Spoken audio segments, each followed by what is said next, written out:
Hi, and welcome back to the Starlight Psyche. My name is Danny, and the topic that I want to talk about today is a little bit different. So it's going to be about ADHD, and the title of this video is Don't Remind Us That We Struggle. This video is not only going to have a little bit of information for people who do have ADHD, it is also going to have information that you can share with someone who is close to you, family member, loved one, partner, friend, coworker, however they fit the mold. If they don't understand how somebody with ADHD functions. So let's jump right in. I specifically chose this title because I just had something happen to me that reminded me of a lot of times in my life where people were not so supportive of me having ADHD. Now, if you're just learning that you have ADHD, or if you are a ADHD vet like me, we always learn something new about ourselves. We learn a new aspect of the ADHD that has manifested. We make peace with the portions of us that we struggle with, and every version of it is different for every person. While we may have commonalities, it is a spectrum of symptoms. It is not a one-size-fits-all. People who do not have ADHD or any other neurodivergent processing order. And I say order because I really do not like to use the word disorder for this. I don't feel like ADHD is a disorder. I don't feel like autism is a disorder. A lot of the things that are labeled disorder, it just doesn't really fit. So we're just gonna call it a processing order.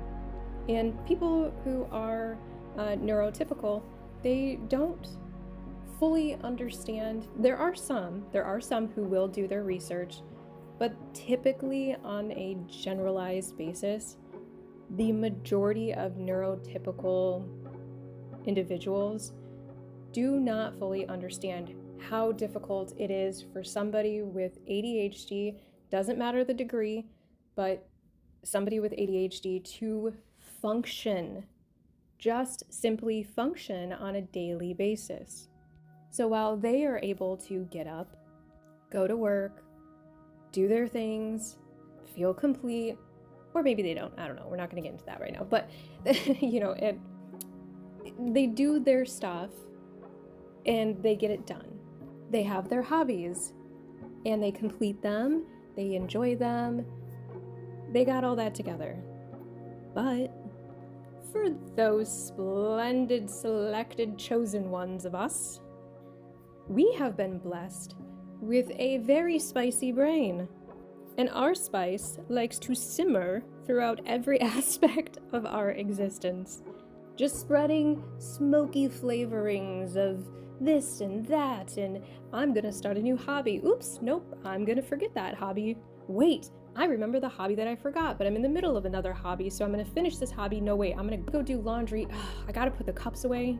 Why is there a cup sitting here in the first place? Okay, so which one do I do first? Hold on a minute.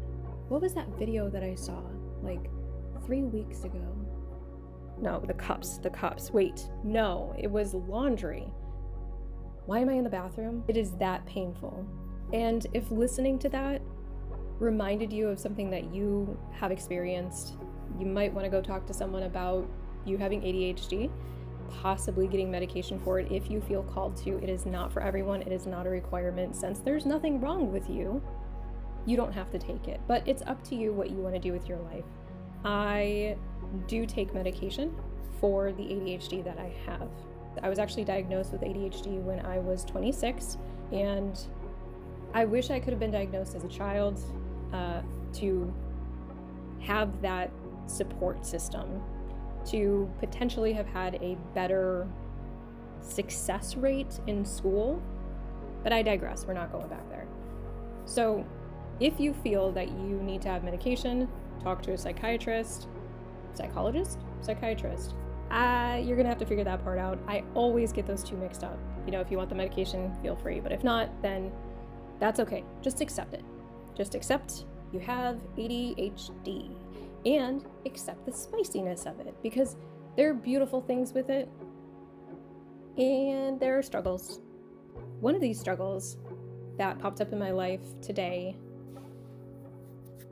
which has actually just been an ongoing theme for me, is that my brain's a hopper. And when I say that my brain's a hopper, it means that I started a Etsy store. Then I started making graphics online, which is really cool. I still do it. And then I actually started a business for rapid transformational hypnotherapy. I did go to school. It was an online course with Marissa Peer. You can look her up online. I highly recommend it. So I started a business, I believe, with that back in 2021. 2023, oh no, actually it was this year. I think it was March of 24. I decided to close that business down. So I started picking up a couple new hobbies, you know, because I've got to have something to do. I have to be creative. I'm a very highly creative person, which is something that happens with a lot of people who have ADHD or any sort of neurodivergence. We have these special fucking abilities. We have these gifts that come with it, just beautiful things, along with the struggles, you know, along with the executive dysfunction, along with not being able to prioritize what it is that we have to do, you know. But it throws in just, I do love it. I do love it. The only part where I don't love it is when I feel like I need to focus on something, then that's when I feel like the medication comes in to help me with that struggle.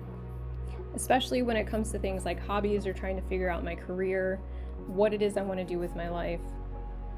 So I've been through a lot of different things, like I've explained, and I've come across a lot of people who are neurotypical and they don't understand why I am the way that I am. They don't understand how come you can't just pick a career.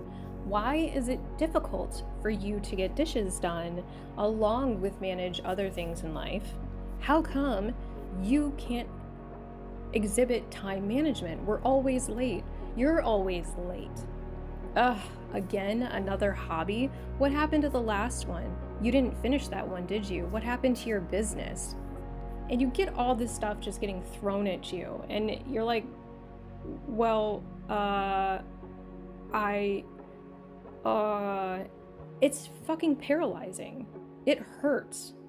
It hurts because you feel judged, because you feel rejected, because these people do not understand that what is happening in your mind is partially you, but it's also a system that is functioning completely different from theirs.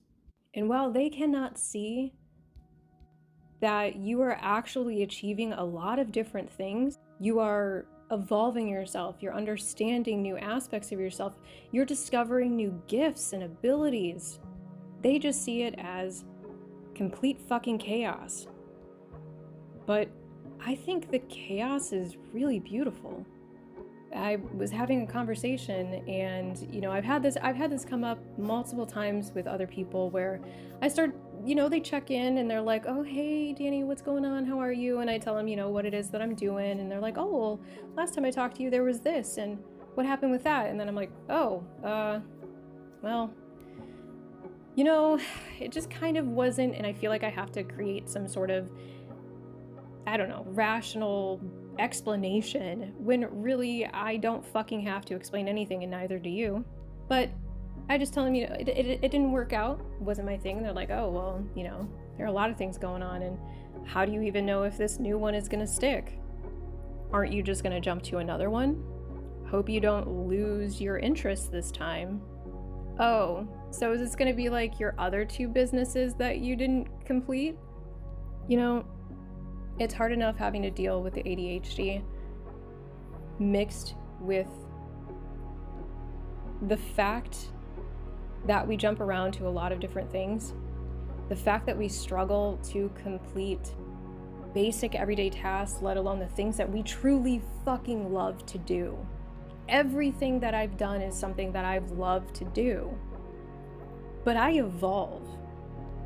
And I really feel like people who have ADHD evolve a lot quicker than people who are neurotypical, somebody who can, their hobby is something that they hold on to for a long period of time. They never lose interest. It's just something they always do. And then they view you hopping from here to here to here as an inconsistency, unreliability, but that's not it. That's not it at all. Can't people just see that we like to figure ourselves out? And when we are going through all these different things, we're figuring out, hey, this is for me. Holy shit, I'm really good at graphic design. I never thought I could make YouTube videos. I can make dreads and sew my own clothing. I think it's beautiful. Yeah, I sometimes feel like crap along with it. It's like an inner, I want to finish things. And what I really need, and what I feel like everyone who is neurodivergent needs, is for people to be supportive. Every time that our brain jumps to something new, and I'm not necessarily meaning like people or substances or, anything like that. I mean like a new hobby, a new career path, a new excitement in life. Whenever our brain jumps to something new, we need those people, we need our support team, those closest to us to show up. We need them for every single thing that we jump to, every evolution of what is occurring for us at that time, to show up with the same enthusiasm every time. Oh, sweet, you're gonna start painting murals? You're gonna create wind chimes out of this? That's badass, dude. It's so cool that you're able to do so many things. Yeah, it is badass. And it is cool that we can do so many things. So, what I said to the person who brought this up recently was like, hey, I really didn't appreciate that comment. And, this is something that's very important to me. Please don't speak like this about this topic this time. It feels hurtful, judgmental, and I really just need support. So what I did there was I explained to them in a very calm manner, very direct, straight to the point. This is how I feel from the comment. It triggers something within me, ADHD wounds of rejection and humiliation and failure, all those things, however it shows up for you. And then I put a firm boundary. Please do not say this to me. And then I told them how they can show up for me in the future. Do not make this comment for it. That's part of the boundary, but it's also telling them how to show up in the future. What I really need is support. So for anyone who's out there who has ADHD or knows someone who has ADHD, when someone brings up to you how you jump around from here to here to here to here, very kindly and firmly, with your boundaries in place, let them know, please don't remind me of my struggles.